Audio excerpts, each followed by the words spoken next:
In this video, I will show you how to install Snapchat on your laptop. First things first, ensure that your laptop is connected to the internet. This is crucial for downloading any application. Without an active internet connection, you won't be able to download anything. Now, locate the Windows icon on your taskbar. Click on it. In the Start menu, find and click on Microsoft Store. Once you're inside Microsoft Store, look for the search bar at the top of the window. Click on it and type in Snapchat, then hit Enter. From here, scroll through until you find the official Snapchat app.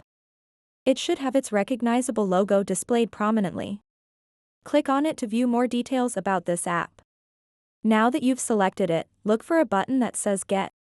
Click on this button to begin downloading and installing Snapchat onto your laptop. The download might take a few moments depending on your internet speed.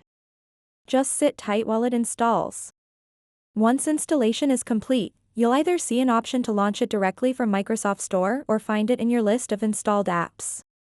Simply click Open or navigate back to your Start menu or desktop where you'll find Snapchat's icon. So that wraps up this tutorial. If you have any questions about this whole process, please let me know in the comments section below. And if this video helped you out, please give it a big thumbs up and subscribe to this channel for more tutorial videos like this one. Thank you so much for watching, and have a good day.